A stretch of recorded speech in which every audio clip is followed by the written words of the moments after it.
would suggest is, what are you adding into your? I put everything, okay? All the kitchen waste, old curd, old milk, old rice, everything goes into it. Do you turn it? I turn it, not like very regular, once a week, twice, once in 2 weeks. Once in 2 weeks. Okay, that's probably the biggest. Let it do it in daily. Okay? Daily, if you do, it will be faster. Yeah. Or at least 4 days once. Actually, if you go by the theory, it is mostly 4 days once. You give the pile 4 days of time to build up the heat. Like sometimes, if you, I don't know if most of you have observed, if you start digging the pile, you will get smoke out of it. You know, that is the kind of heat I have that is never got generated. so much heat in my pile. That is the That's biggest the problem. biggest So what you could do is add buttermilk. Add your dosa batter. Leave your dosa batter out. Like after you've used and all the vessel that you wash, you leave that water out like for say 2 days. must be It will fermented. really ferment. It must be fermented, not just immediately. Yeah, once it ferments, you add it nicely. I mean, don't pour it and make your compost all soggy because it will be, kind of good.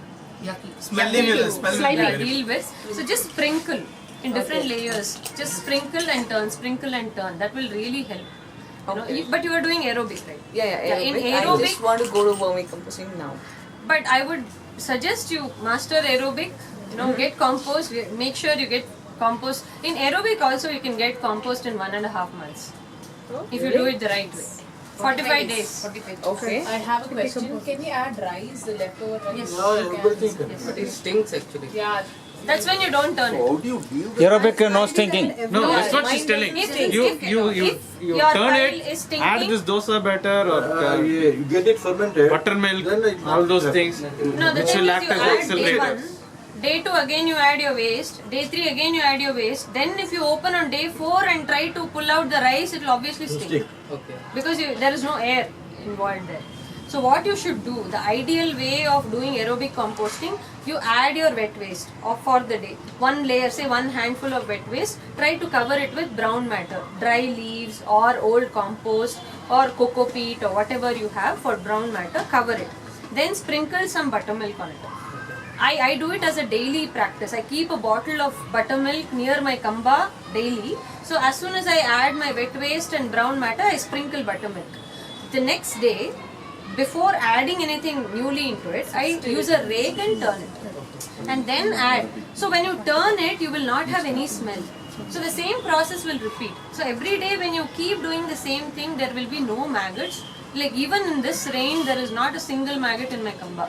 I have a lot of In mine also. No, there is Of no. course, I'm not saying, mine is a vermicompost. I'm not saying maggots are bad or maggots are harmful. The thing is, it's good that they stay inside. Even I have maggots which stay inside. Oh, they're not coming out. The problem is with people who have it outside and it gets all creepy and the family opposes it and then they leave composting. So for this reason alone, there are many people who leave composting. Where many sessions have given, they're like, no, aerobic composting means maggots. I don't want to deal with these yucky things out, in my balcony or in my terrace. I don't want to do this. And my family is totally against it. So if you have such issues, the only problem is that your pile is not, aerobic in the literal sense. Aerobic means it has to have air. If it is not there, obviously you will have issues. All this stinking, maggots coming out. Maggots coming out mostly happens when there is too much heat inside the pile. When the pile is like really, really hot inside, they are getting suffocated. They don't know what to do with it. They just start, coming out of these holes. That's generally what happens to maggots. Okay, in that case, I think I have addressed so many queries on OTG on how to deal with such an occasion. So mostly one of the first suggestions that I'll give is take the whole thing and put it in a tub. So that even if the maggots come out, they will fall inside the tub. Okay, that is one workable solution. Immediate way to deal with maggots is, to avoid them from crawling all over your house, is put a big tub under, and then put the kamba inside it. So that whatever maggots get collected there, again you put them inside. But before you put them inside, make sure you aerate the contents of your pile. That is the most important thing with aerobic compost. Aerate. Can I supplement a bit? No. I'll supplement it. Sunlight is not required. Put if it's very, very, very wet, add lot of dry waste. So to absorb so much moisture. Then like newspaper, dry leaves. Cardboard paper works best. The sawdust stuff. Yes. That is Flipkart. Ramesh and that dabbas. Remove the plastic and Remove the plastic and see the no print, possibly not printed part. I do in plastic tub. I don't use Kamba actually. Like 90 liters water drum. I took it, drilled some holes in the bottom and sides. That is my Kamba drum. Okay. What I do is I just put all the wet waste, dry waste, whatever I get. My house owner brings and put her kitchen waste. Every week I just take that drum down, keep it down and roll it. And when I roll, you can see, you can just keep the hand, it will be, the heat will be, you will be felt. You can feel it. Okay, and I roll it till it becomes a little bit cool. Then I go and keep it again. So that's add the catch to aerobic composting. Your pile has to generate heat, and once it does that, once you do it efficiently and turn it on a daily basis, introduce air into the pile, you should not have any issues, and you should end up with compost in 45 days flat. Okay. What are the reasons that it won't generate heat? If it is wet, maggots may. Only wet. If you are putting Decomposition has not started. Yeah, that's correct. What is the root cause? I mean, why decomposition has not started? Microbes. Microbes are not there. See, the thing is, So what should I do first? there are two different things. One is you add say some rotten vegetables, some decayed vegetables. They are not necessarily essential microbes. They might have a component of essential microbe like lactobacillus, but it might not aid in decomposition. So that's why it might just lay there and keep stinking, but it might not turn into anything useful.